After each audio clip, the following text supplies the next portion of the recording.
अगर आपको मान लो इंटरव्यू ले रहे सर और आपको वो 10 पॉइंट पूछ रहे और आपको मान लो 5 पॉइंट मालूम है, कितना 5, तो आपको 5 का ही जवाब देना है। अगर आपको नहीं मालूम और यार गलत जवाब दे रहे हो, सामने वालों को मालूम पड़ता है, वो एक्सपीरियंस वाला रहता है कि ये बच्चा मुझको गुमराह कर रहा है, झूठ बोल रहा है, हम समझ रहे हो ना। कभी कभी कुछ फॉर्मूले कुछ आंसर ऐसे रहते कि जो आपको नहीं मालूम, तो जितना मालूम है उतना ही बताओ, कोई एक्स्ट्रा फेंकने की जरूरत नहीं है, समझ रहे हो ना। अगर नहीं मालूम तो क्यों झूठ बोलने का, आप बोल सकते हो सामने वालों को सर मुझे ये समझ में नहीं आया, तो मेरे को थोड़ी इसके बारे में जानकारी कम है, तो सामने वाले के सामने आपका रिस्पेक्ट बढ़ जाएगा। दूसरा क्या होता है, हम लोग देखते हैं कोई लोग आते हैं जैसा कि इंटरव्यू के लिए आ गए, तो उनकी बैठने की स्टाइल कैसे रहती है मैं आपको प्रैक्टिकल में बता देता हूँ। वहाँ आ गए ना तो इस टाइप का ऐसा बैठ लेंगे, कोई ऐसा ऐसा ये करके बैठेंगे, या फिर कोई एकदम ऐसा बैठ जाएगा, तो वो सिस्टम नहीं होना चाहिए अपने को। या फिर कोई ऐसा एक साइड में बैठ जाएगा, मान लो कई बड़ी बड़ी कंपनी में चाय वगैरह पानी दिया जाता है, तो सामने वाला ऑफिसर रहता है, उसको चाय दिया आपको दिया, तो कोई कोई नया बंदा क्या करता है, मैंने ये हमने एक्सपीरियंस किया है मैडम, तो उसको लेने के पहले ये क्या करेगा, फटाक से पी लेगा शरबत की तरह उसको पहले ही, तो उसको क्या लगेगा कि भाई ये कितना महीने से भूखा है, कहीं बांग्लादेश या नाइजीरिया से तो नहीं आया। तो वो एक चीज़ें होती है कि उसके साथ साथ आपको वो चाय नाश्ता लेना है, ऐसा नहीं कि फटाक से फटाफट लेना है। आपको दोस्तों और रिश्तेदारों के साथ ये चलेगा, लेकिन हम लोग आज जो बात कर रहे हो प्रोफेशनल बात कर रहे हैं, समझ रहे हो ना। आपके घर में ये नहीं करना है मम्मी ने दिया उसके सामने वैसा करना है, पापा ने दिया दोस्तों ने दिया, वहाँ नहीं। हम लोग ये बात कर रहे हैं industry, corporate world, corporate culture, बड़े ऑफिसर्स, वहाँ की बात है। ये दिन में ध्यान में रखे चलो, नहीं तो आप मिस कर दोगे। सर ने ऐसा बताया था, जहाँ जरूरी हुआ आपके दोस्तों के साथ आप कोई होटल में नाश्ता करने के लिए गए, वहाँ ये चलेगा, लेकिन ये इंडस्ट्री में आपको नहीं करना है। आप जहाँ गए व्यवस्थित आपको बैठना है, उसी हिसाब से इंटरव्यू अटेंड करना है, उसी हिसाब से ऑफिसर से बात करना है, उसी हिसाब से चाय नाश्ता लेना है, और उसी हिसाब से उसका रिस्पेक्ट रखना है। जैसा मैं आपको बताया कुछ 5-6 पॉइंट, ये चीज़ों आप करोगे तो आपको क्या है, वहाँ इम्पैक्ट बढ़ेगा। जैसा मैं प्रैक्टिकल करके आपको दिखा रहा हूँ ना बार बार कि बैठना कैसा है, क्या कैसा करना है, कि खाली आप सर्टिफिकेट कर लेके गए तो इंटरव्यूअर के पास आपका ज़्यादा इम्पैक्ट पड़ने वाला नहीं है, क्योंकि कंपटीशन का ज़माना है आज। 140 करोड़ तो हो गए ना, हाँ। तो लाखों बच्चे, लाखों इंजीनियर, लाखों इंडस्ट्रियल वाले हर साल सर ग्रेजुएट बाहर निकल रहे। डिमांड एंड सप्लाई का रेशियो बिगड़ा हुआ है। डिमांड एंड सप्लाई मतलब क्या, उदाहरण देता हूँ मैं कि मार्केट में सब्जियां अगर ज़्यादा हो गई तो भाव गिर जाते हैं ना, क्योंकि लेने वाले लोग कम रहते, सही है ना। और सब्जियां अगर कम आ गई, मैं थोड़ा देसी भाषा में समझाता हूँ एग्जाम्पल आपके समझ में आए। सब्जियां अगर मार्केट में कम हो गई तो भाव बढ़ते हैं ना, और ज़्यादा आ गई तो भाव गिरते। तो अब इंडिया की अगर बात करें कि जिस हिसाब से बच्चे पास आउट हो रहे हैं, जिस हिसाब से ग्रेजुएट हो रहे हैं, जिस हिसाब से इंजीनियर हो रहे हैं, जिस हिसाब से अलग अलग इससे आ रहे हैं। अभी बीच में HSM का रिपोर्ट था कि 15 से 20 लाख बच्चे MBA हो रहे हैं, 20 से 25 लाख लोग इंजीनियर हो रहे हैं, ग्रेजुएट उससे ज़्यादा है। तो करोड़ों ये जो संख्या बाहर है, उस हिसाब से डिमांड नहीं है। डिमांड मतलब इंडस्ट्री में उस हिसाब से भर्तियाँ नहीं होती, समझ रहे हो ना। उस हिसाब से अभी काफ़ी गवर्नमेंट प्रयास कर रहे हो, बात अलग है, और चल भी रहा है, लेकिन अपना पॉपुलेशन का रेशो इतना बिगड़ा है। उसके ऊपर भी मैंने 2-3 कुछ स्पीच बना है, कुछ वीडियो बना है, वो आप मेरे चैनल के ऊपर जाके देख सकते हो। तो इसके लिए अपनों को क्या करना है, उस कंपटीशन में टिकने के लिए अपने को तो अपना स्किल बढ़ाना पड़ेगा ना। मैं जैसे आपको बताया कहीं आप इंटरव्यू के लिए गए, वो आपके जैसे 10 लोग लाइन में, सबका फर्स्ट क्लास है, सबको 90+ मार्क्स है, तो आपका सिलेक्शन वो ऑफिसर क्यों करेगा कि आपके पास ये एक्स्ट्रा एक्टिविटी होना चाहिए। मल्टीटास्किंग, जैसा मैं आपको ड्राइवर का एग्जांपल बताया, कम्युनिकेशन स्किल, पॉजिटिव थिंकिंग, आपको क्या नया एक्टिविटीज आता है, थोड़ा बहुत कंप्यूटर भी सीखना है, थोड़ा बहुत बाकी भी चीज़ का नॉलेज होना चाहिए आपके ट्रेड के साथ साथ, क्या, तो आपका वैल्यू बढ़ेगा। नहीं तो फिर आपका सिलेक्शन होने के चांसेस कम हो जाते। और आपको ये चीज़ें अगर आप नहीं सीखोगे तो मैं जैसे आपको बोला, इंडस्ट्री में आप काम करने के बाद भी 10-20 साल के बाद भी आप वही पोस्ट पे रहोगे। मैं बताया ना आपको प्रेजेंटेशन, कोई सामने वाला आदमी जो हेड ऑफिस से कोई बड़ा ऑफिसर आएगा, उसके सामने आपको प्रेजेंट करना, आप प्रेजेंट नहीं कर पाओगे। जो प्रेजेंट कर पाएगा उसका वैल्यू बढ़ जाएगा, उसका प्रमोशन इंक्रीमेंट हो जाएगा। ये भविष्य की बात है, लेकिन इंडस्ट्री में ये सब चीज़ें होता है, समझ गए ना आपको। और ये सब क्योंकि वहाँ परफॉर्मेंस देखा जाता है, वहाँ आपकी डिग्री खाली एक बार इंटरव्यू के लिए गए, फिर ये जो डिग्री है वो फाइल में पैक हो जाती है। कहाँ पे जाती है? फाइल में, कपबोर्ड में। उसके साथ बाद में आपका एजुकेशन कोई देखता नहीं। फिर क्या आपका परफॉर्मेंस, आपका मैं जैसा बोला ना, आपका पॉजिटिव भी चाहिए, आपका एटीट्यूड भी व्यवस्थित चाहिए। अभी जैसे आपको कोई डिपार्टमेंट में सुपरवाइजर बनाया, एग्जाम्पल दे रहा हूँ, हाँ, और आपके नीचे 100 आदमी और 100 काम कर रहे हैं। अभी 100 जो लोग हैं वो 100 टाइप के रहेंगे ना, कोई गुस्से वाला रहेगा, कोई शांत रहेगा, कोई कम समझने वाला रहेगा, कोई थोड़ा ज़्यादा डेयरिंग वाला रहेगा, कोई ज़्यादा बोलने वाला रहेगा। सब टाइप के लोग रहते हैं ना, तो उनको भी हैंडलिंग करने के लिए आपके पास भी वो स्किल आना चाहिए। नहीं तो वो आ गया आपके पास कुछ टाइट बात करने के लिए दादागिरी से, आप भी उससे दादागिरी कर रहे हो, आप भी उसकी कॉलर पकड़ रहे हो, तो कंपनी में उसको तो बोला जाएगा, उसका इंप्रेशन अच्छा नहीं, उसके साथ साथ आपका भी इंप्रेशन डाउन हो जाएगा। समझ रहे हो ना मैं क्या बता रहा हूँ? ध्यान में आ रहा है ना? तो अपनों को हमेशा दूसरों के साथ बात करते समय उसके प्रॉब्लम समझना है पहले व्यवस्थित। ऐसा नहीं कि कोई छोटा आदमी वो आपसे बात कर रहा है वो मतलब वो मूर्ख है।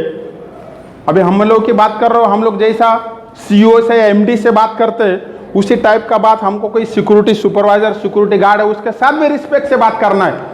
ऐसा नहीं कि बड़े साहब है, प्रिंसिपल साहब उनके साथ अच्छी बात कर रहे हैं और बेचारे कोई अपना इंस्टीट्यूट के गेट के ऊपर है उसको हम लोग रिस्पेक्ट नहीं दे रहे।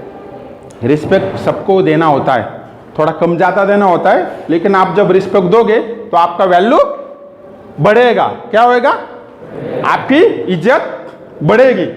समझ रहे हो ना? एक एग्जाम्पल बता रहा हूं मैं आपको, छोटे लोगों को रिस्पेक्ट देने का क्या फायदा होता है आपको समझने में। एग्जाम्पल आपको मजा आएगा ना उदाहरण देने में।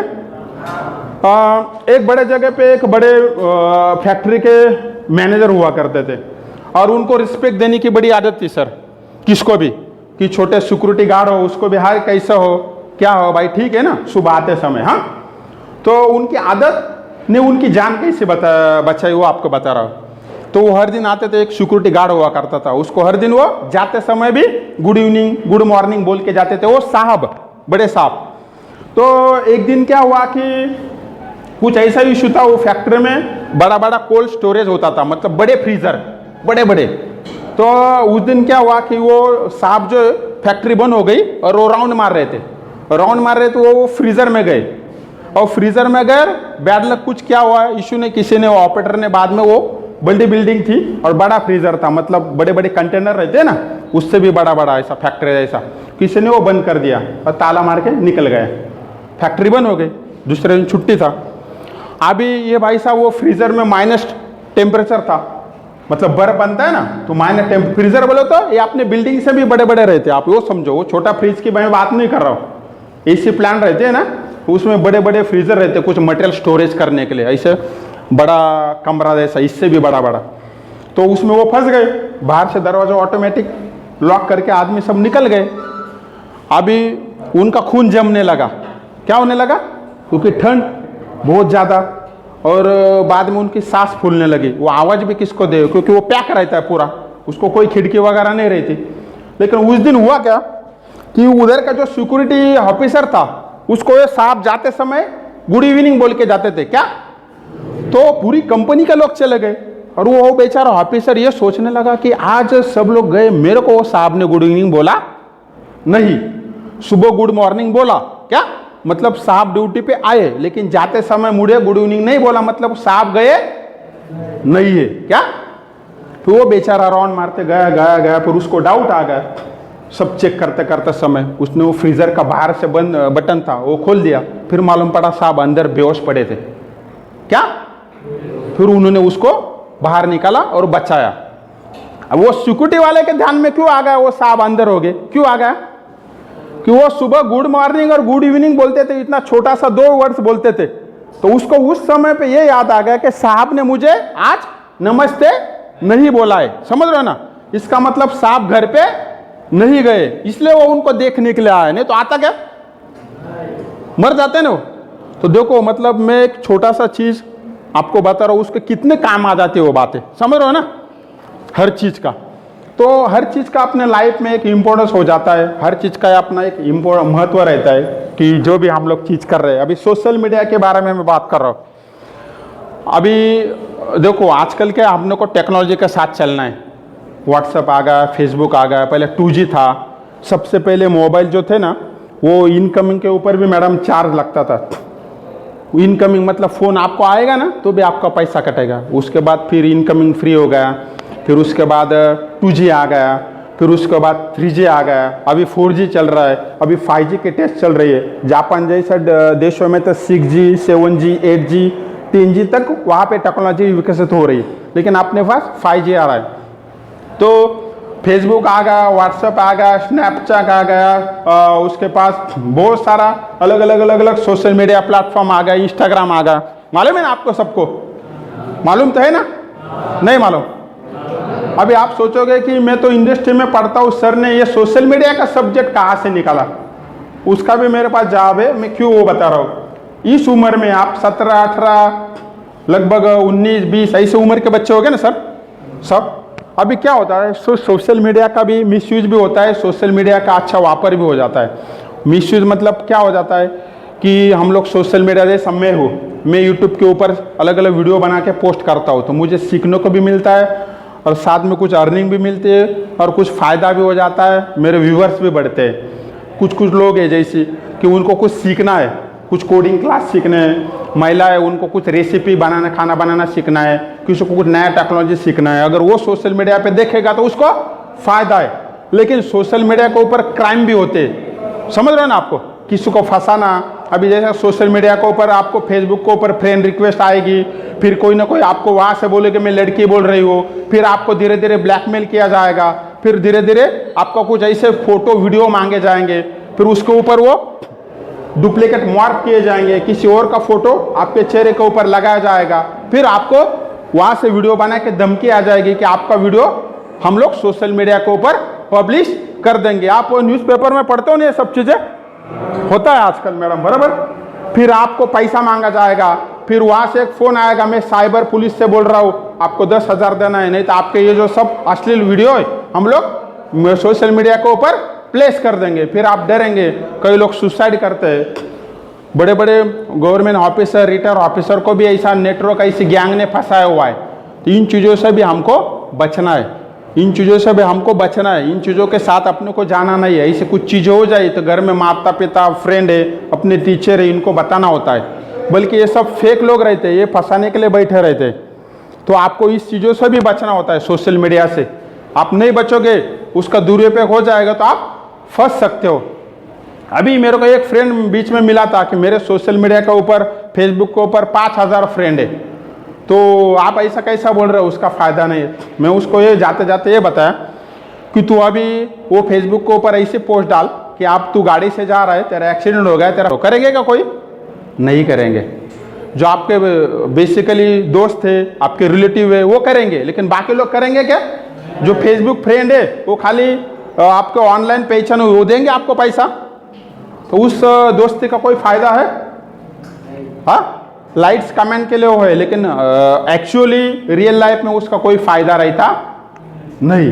तो सोशल मीडिया का भी कितना यूज़ करना है वो सोच समझ के करना है, अच्छे चीज़ के लिए यूज़ करना है, लेकिन कई बुरे चीज़ों के लिए उसका यूज़ नहीं करना है। आज पकड़े जाने का भी डर रहता है, हम लोग कुछ बुरी चीज़ें करेंगे, किसी को हम लोग फंसाएंगे। अभी जैसा कोई लोगों को लॉटरी कौन बनेगा करोड़पति से बोल रहा हूँ, लिंक भेजी जाती है, आपको लॉटरी लग गई, आपको यहाँ से इतना पैसा मिल गया, आपका क्रेडिट कार्ड बंद हो गया, आपके मम्मी पापा के ऊपर फ़ोन आते, आपका डेबिट कार्ड बंद हो गया, आपका आधार कार्ड बंद हो गया, OTP भेजो, ये सब फेक मैसेज है। या आपको बैंक का आपका अकाउंट बंद हो गया, आप वो नंबर पे मैसेज करो, ये सब चीज़ें जो है ये सब फंसाया जाता है लोगों को। क्या फंसाया जाता है? तो आपको आपके घर वालों को, आपके दोस्त लोगों को ये अवेयर करना है, इससे थोड़ा अपने आप को बचाना है। फिर से एक बार Ramesh Ahir sir motivational speaker हमारे यहाँ आए और हमें इतना अच्छा ट्रेनिंग दिया, संस्था उनका हार्दिक अभिवादन करती है। थैंक्स। Thank you.